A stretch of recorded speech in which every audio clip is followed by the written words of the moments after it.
Good evening, everyone. Welcome.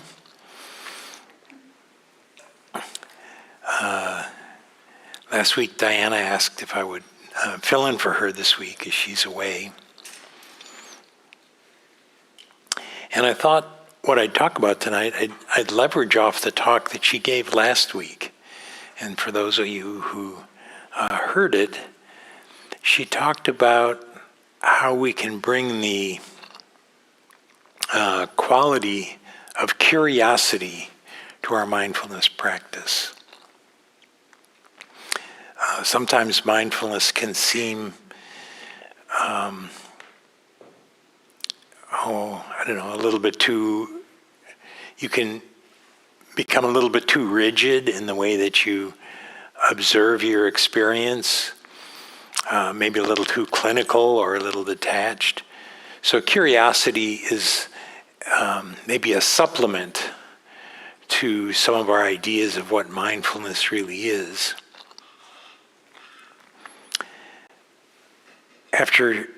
During her talk and afterwards, I realized, first of all, I wasn't exactly sure what curiosity is, or what does the word curious mean.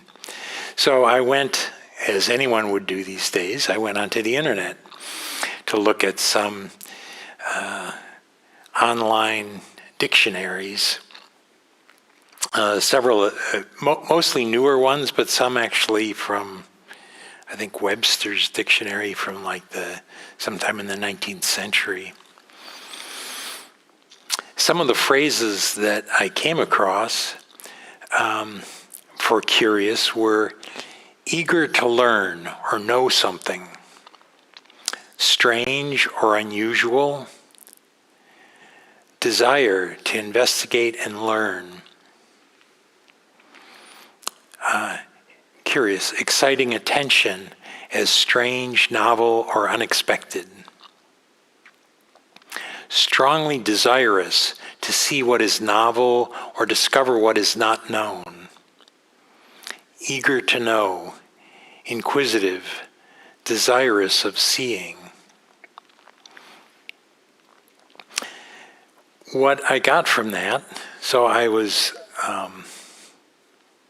glad I looked at it, is that curiosity, first of all, is associated with a certain energetic quality, an energy of eagerness, of desire, I think wholesome desire, excitement,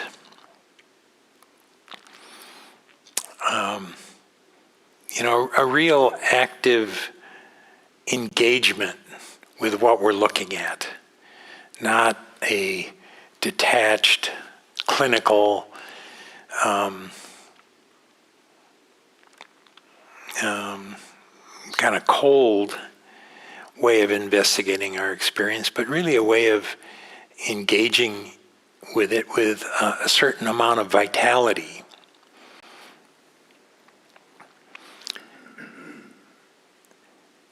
Last week I received an email from Spirit Rock for a course that's being offered, and there was a quote in there that just seemed very timely to this topic, which was a quote from Marcel Proust from his book In Search of Lost Time.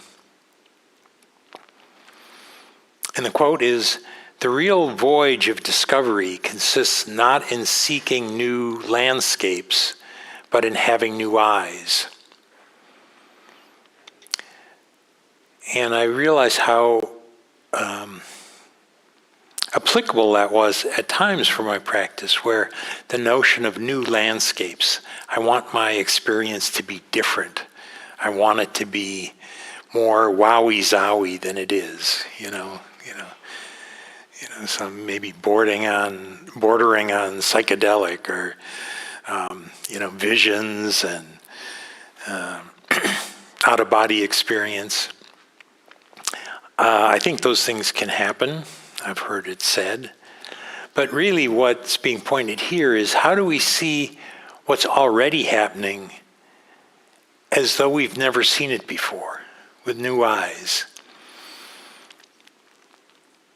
it's so easy to have something arise in our experience. You can go, oh yeah, I know that. I've had that happen before. It's nothing new here. I was just thinking about this. Years ago when I had a cat, when it was very young, every sound it would hear outside, it would perk up its attention and it would look outside and then it would investigate. And then after a while, it got to know certain sounds, the sound of cars and things like that. And it just wouldn't react when it would hear something. And just like, so even a cat would sort of get into this mind state of, yeah, I know that. I don't really need to pay attention. So,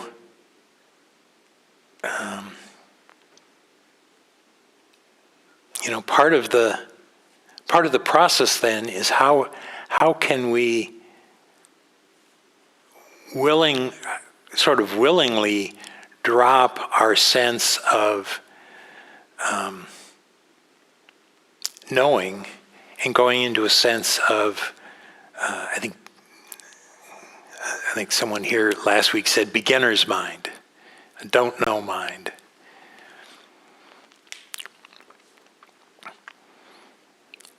When I was in my early to mid 30s, I felt like I had become a full-fledged scientist. I'd gone through undergraduate, I had gone to graduate school, I had gone through a postdoctoral period, I'd gone through a period as a collaborator with a more senior scientist. And then I reached the point like, okay, now I've made it, now what? And one of the things that really helped me at that point in my life was discovering this book that was written by a famous physicist, Richard Feynman. He had worked on the Manhattan Project, when he was young. He had taught at Caltech for many years. He helped formulate quantum chromodynamics, which I'm not exactly sure what that is, but it sounds pretty impressive. In his first, he wrote 2 autobiographies, and his first autobiography was entitled, "Surely You're Joking, Mr. Feynman, Adventures of a Curious Character." And I really enjoyed reading that because for me, as a scientist, he exemplified, he was sort of a role model for me, or I'll say sort of a virtual mentor. I never met him, but he showed that science wasn't all about being maybe clinical and rational and logical all the time, but there was an element of curiosity. How do you get interested in the things that you're investigating and bring some energy and vitality to that?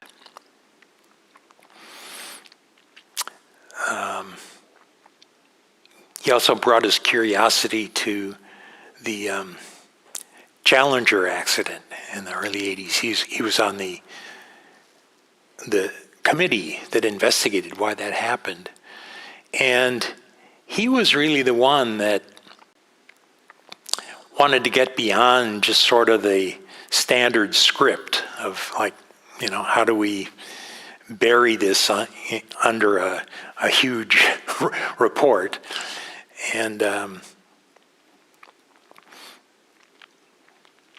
so he brought several qualities. One was this curiosity, this way of being eager to discover, to look at things in a way that he hadn't looked at them before. The other thing about the title of his book was "Surely You're Joking," was that he had a great sense of humor. people couldn't always tell when he was joking. And I think that that's part of what is valuable to bring to mindfulness practice. Humor mostly is based on saying the unexpected, really not telling a story that it's clear where it's going and you get to the end and that's it. There's a punchline where suddenly, wherever you thought it was going, it's gone somewhere else. So humor can be combined with curiosity, can be a helpful element of mindfulness practice. And the other element that he brought was a certain trickster energy. He knew, not in a way to try to deceive or lie to people, but in a way to trick them out of their way of thinking of things, to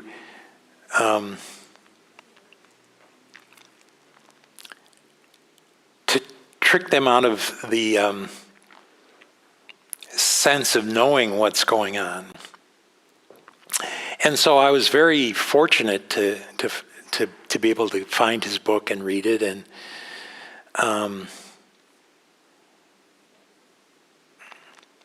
and find that it was okay to be curious and investigate things from a place of deep interest rather than just what's said to be interesting, what's said to be important.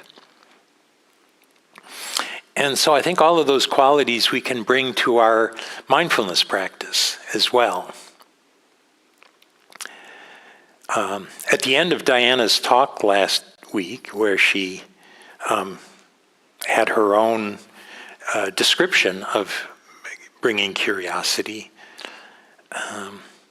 somebody asked the question, okay, well, curiosity sounds great. What should I be curious about? Which is a great question. Okay, I'm doing this mindfulness practice. What is it that I should be curious about? And given that there was only a couple minutes left in the evening, a very good answer was everything. Everything that arises in your awareness, everything that you experience is allowable for you to be aware of. There's nothing that's forbidden or outside the realm of what we can be aware of. If it's arising in our awareness, it's fair game. And I think that was a great answer. I think the person that asked that question seemed to enjoy it. But it also got me thinking, well, that's true, but sometimes it's helpful to have maybe in your back pocket some lists of things that you might want to look for. And of course the Buddhists applied that. There's a sutta called the Satipatthana Sutta. And this is just one book that's written about the Satipatthana Sutta. And it goes into great detail about a whole variety of experiences and categories of experience that it's beneficial to investigate, beneficial to be mindful about. So tonight I'll just talk about one of the lists. I think it's an important one, is the Four Foundations of Mindfulness. So if you're going to do mindfulness practice, at some point in time, it would be useful to know, what did the Buddha say are useful things to be mindful of. So the first foundation of mindfulness is mindfulness of the body.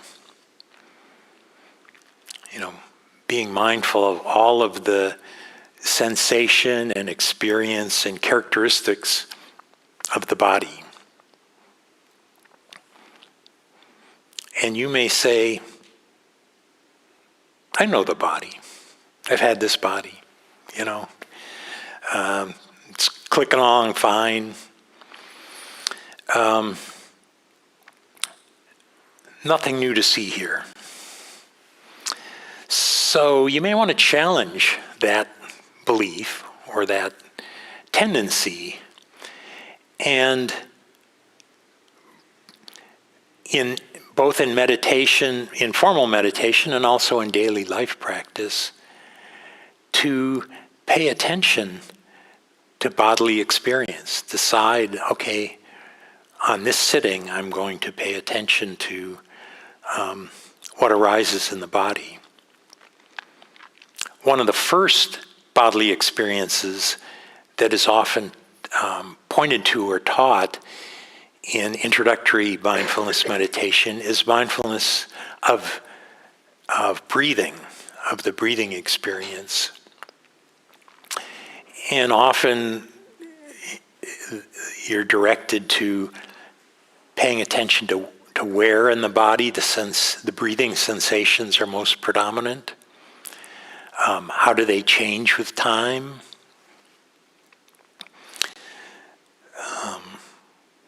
Is the breath short, medium, or long? Can you pay attention to the beginning of the breath, of the in-breath, the middle of the in-breath, the end of the in-breath, the pause at the end, the beginning of the out-breath, the middle of the out-breath, the end of the out-breath, and the pause. So, breaking it down a little further than just a seemingly seamless process to the different phases of it. Last year I took a 5-week online course from a teacher named Jill Satterfield, who talked about the many ways that you can use the breath for working with anxiety. At the time I felt particularly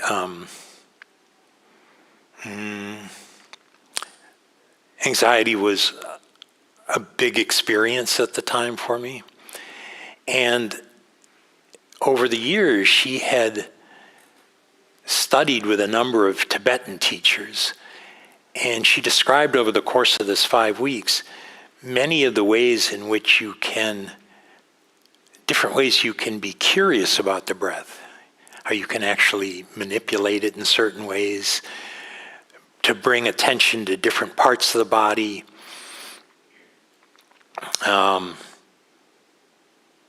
And I was astounded. I thought I was doing breath meditation for 20 years, or 20 or more years, and yet when I heard her talks, I realized, oh yeah, there's a lot more to the breath than I thought there was. So there's a lot more to be curious about and to investigate just with the breath than I realized. Another element of mindfulness of the body there are particular meditation techniques called body scans, where you bring your awareness all the way from the top of your head to the bottom of your feet in some systematic way,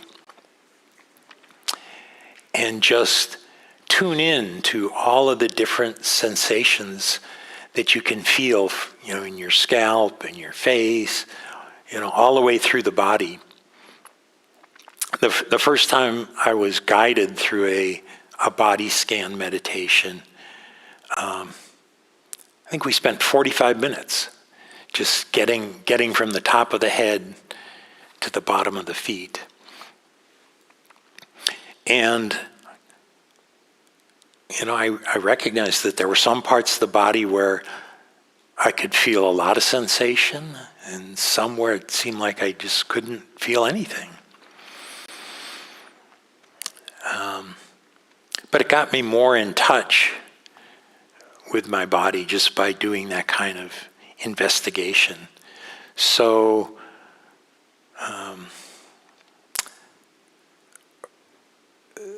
one of the categories of experience that you can investigate and be curious about then is the body. The second foundation of mindfulness is mindfulness of feeling tone. So every experience, everything that you're experiencing, every sensation, every contact with the sense doors has one of three feeling tones to it. It's either pleasant, unpleasant, or neither pleasant nor unpleasant, sometimes called neutral. And so you can also become curious about what is the feeling tone of what's going on for me right now. Is it pleasant? Is it unpleasant? Or is it neutral?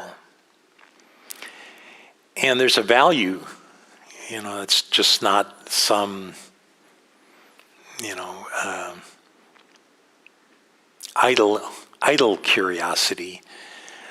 But those experiences that are pleasant, that have a pleasant feeling tone, those are the ones that we tend to grasp onto. Where there can be a movement towards clinging, towards grasping.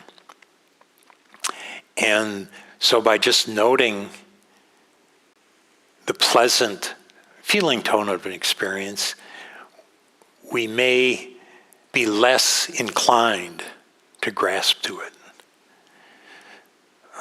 Similarly, for unpleasant, that's something there can often be a tendency to want to push away, to meet with avoidance or aversion.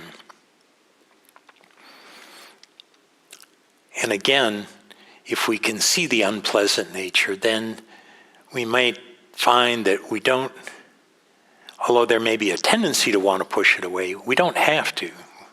We can stay with it. We can stay curious with it. And for those experiences that that are neither pleasant or unpleasant, there the tendency can often be ignorance. We ignore it. It's like, okay, well, it's not pleasant or unpleasant, so, it's just a bowl of oatmeal or something. It just, has no. Our reaction is to ignore it, or not bring interest to it. So those experiences that have that feeling tone, we may also want to bring some curiosity to those as well.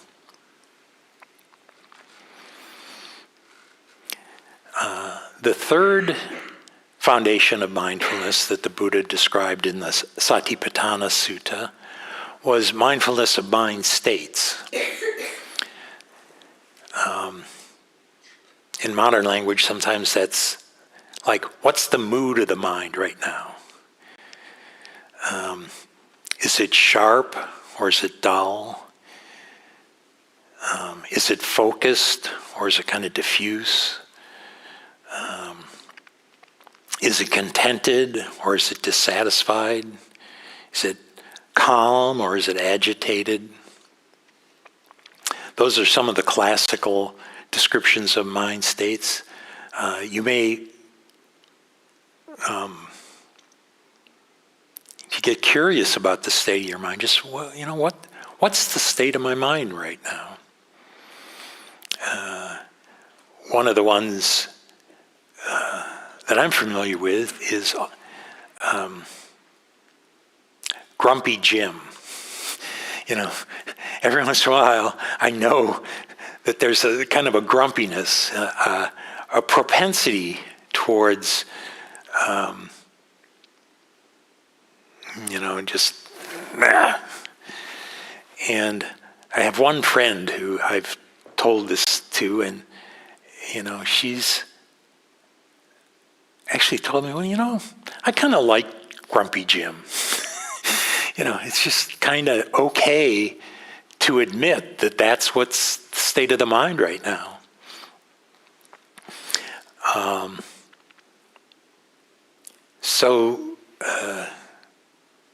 Mindfulness of mind states is another place to be curious, another thing to investigate. And then the fourth classical foundation of mindfulness is mindfulness of mind objects or thoughts, or you might call them mental processes. So what's going on in the mind right now? And this is being mindful of thinking can be maybe one of the most, I'll say, challenging of these four foundations. For one thing, because thoughts are very ephemeral. They kind of come and they go, and where do they come from? Where do they go? They can also be very seductive. Who hasn't just had a thought that, oh boy, that's a great thought, and right away you're off into some story, spinning some yarn about that thought. It might take you into the past, or it might take you into the future. It might take you into some realm of fantasy.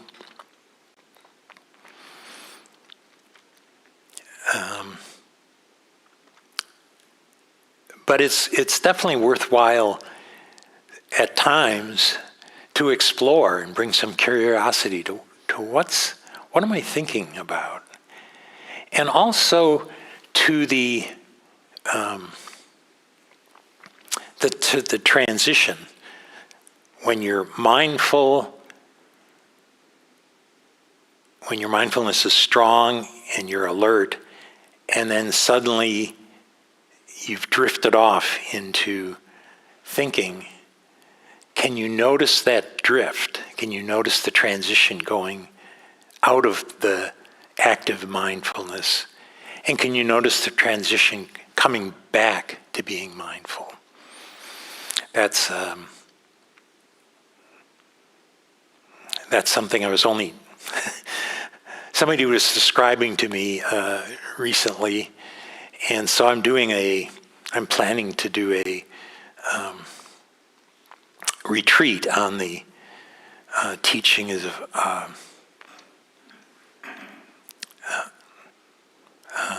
was it? U Tejaniya. He's a Tibetan or a Burmese teacher who talks about studying how the mind comes in and out of mindfulness. So those are the four classical foundations. So if you're ever sitting in meditation and you're just lost and seemingly nothing's happening, these are four categories that you might explore. There's two more that have come to me more recently that are not directly from the Buddha. One is mindfulness of emotion. And I think at the time of the Buddha, they didn't talk so much about emotion. It didn't have a category of its own.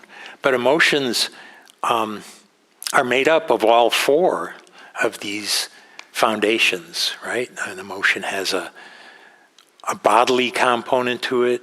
It has a feeling tone to it. It quite often has some mind state associated with it. And there's often, many thoughts that are associated, that come along with an emotion. So being curious about your emotions, that's more of a Western category.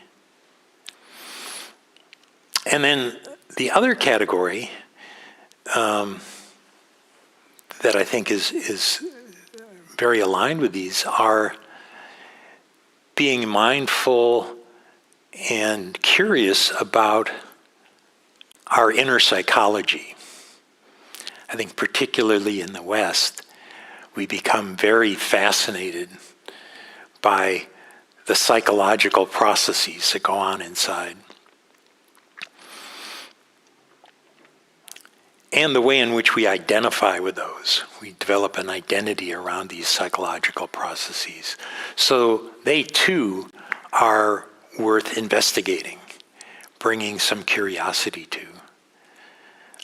Last year, I was listening to this Tibetan teacher that I like quite a bit, Anam Thubten, who was, in a very lighthearted way, encouraging people to get to know your hang-ups, get to know your emotional baggage, get to know your neuroses, get to know your beliefs, your opinions, your stories. All of that is totally legitimate to pay attention to as a way to not, number one, identify with them, and number two, let them obscure maybe some deeper wisdom.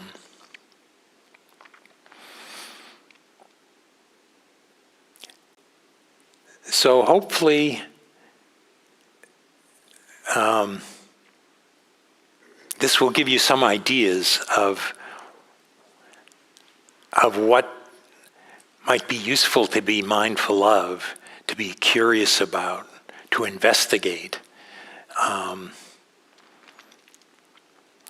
Particularly when you feel you might be in a place where you think, well, yeah, nothing's going on right now. Nothing's going on. If you think nothing's going on right now, you may want to start investigating the body, investigating feeling tone, investigate mind states, and investigate activities. And you hopefully will be surprised. Find something that you didn't know was there. So with that, I'll end. Thank you all for your kind attention. And we have some time for questions or comments. Let me just give you a microphone.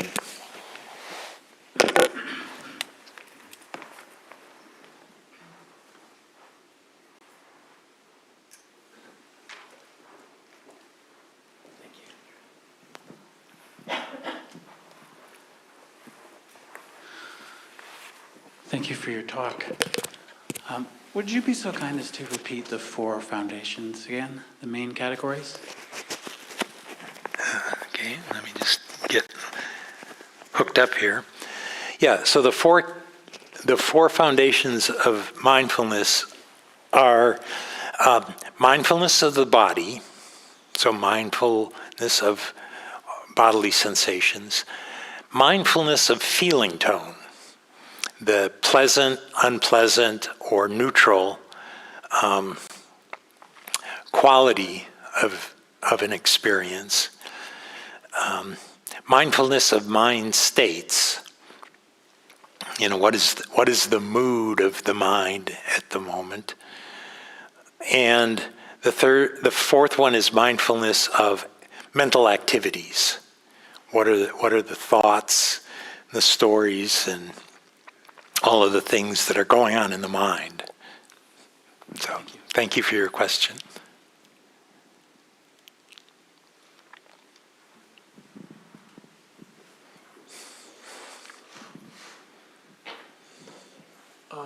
The reason why I started re-engaging in mindfulness is basically because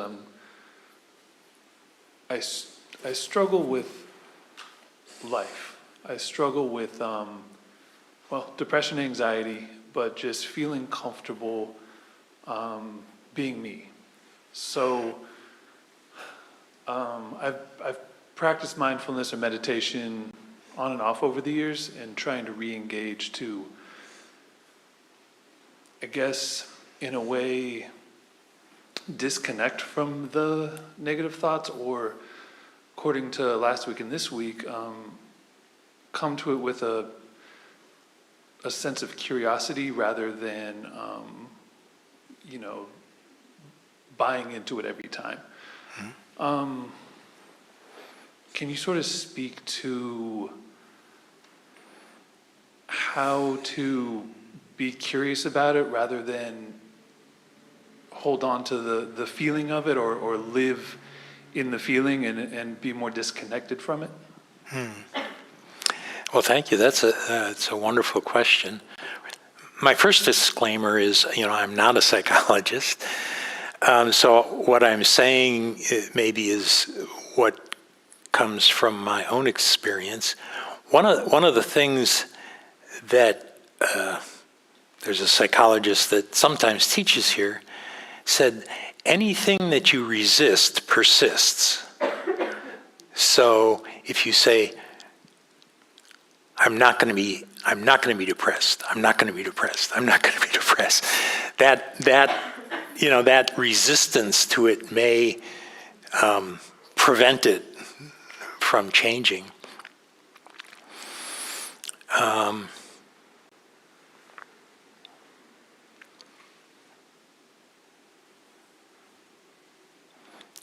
One of the things would be to look at, is there some way that I'm identifying with these thoughts? Am I identifying with this experience? So seeing a way in which there may be some way that you're clinging on to the experience, like this is my experience, and see it instead as, this is what's happening right now. This is what's happening right now.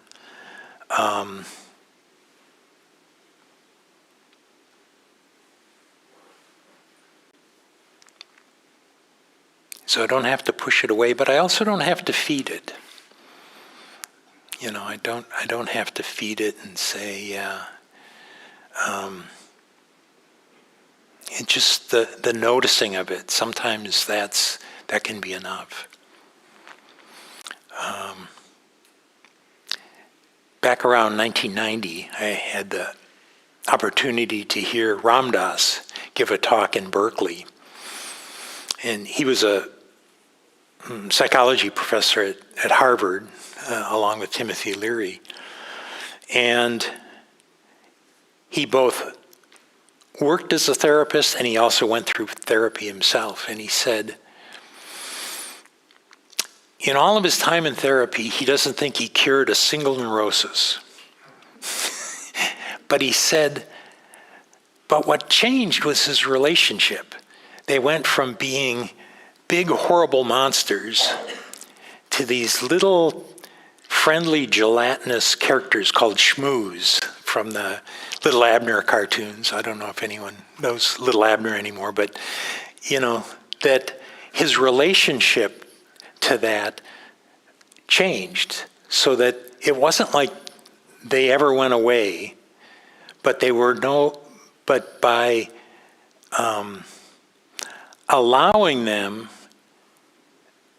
and not feeding them and not getting identified with them, they became much, I'll say manageable. I don't know if that's really quite the right word, but they became not so fear-inducing or frightening. They were just like, okay, this is sometimes this is what happens. Sometimes this is what arises.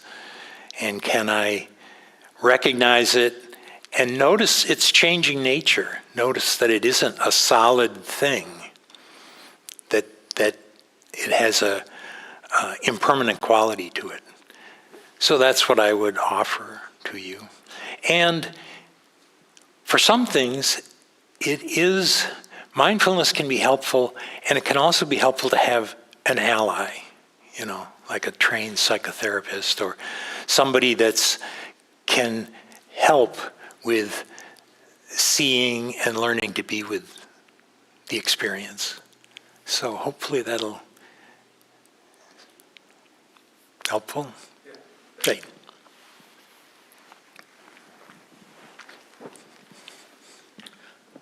This is more an observation than a question, but one thing I've noticed in my own practice, it's like there are two strands. There's kind of the knowledge of mindfulness and the knowledge of the Dharma, the knowledge of Buddhism, and then there's what I'm actually experiencing and sort of the experiential learning.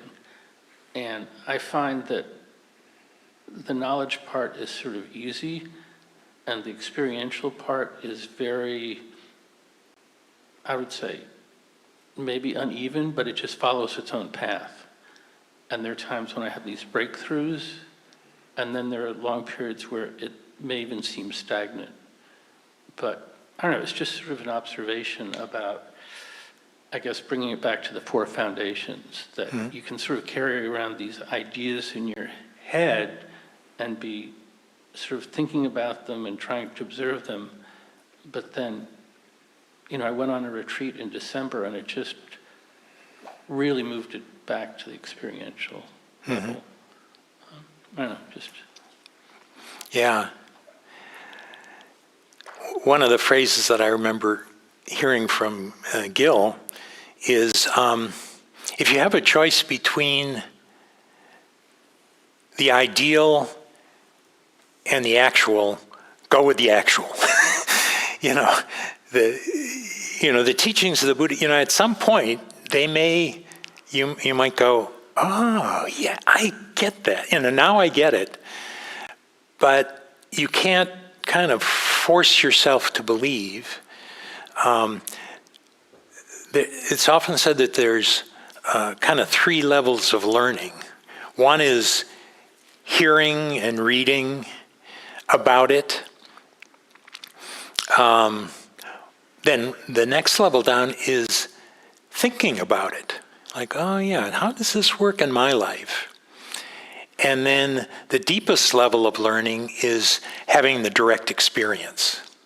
So all three levels of learning are useful. It's useful to read the books and hear the talks and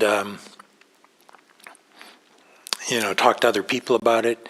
It's useful to think about it, like, oh yeah, I wonder how that works.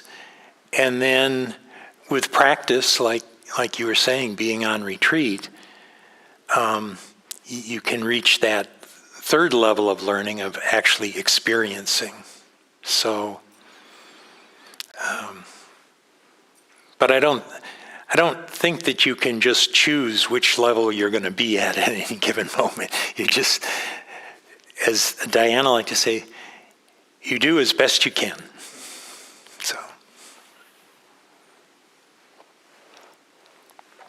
So, and thank you for your question. Is there anyone else that would like to ask a question? Well, if not, then again, thank you all for coming. I hope this talk sparked some curiosity in you, and some interest in going to places and seeing things that you haven't seen before. So, thank you.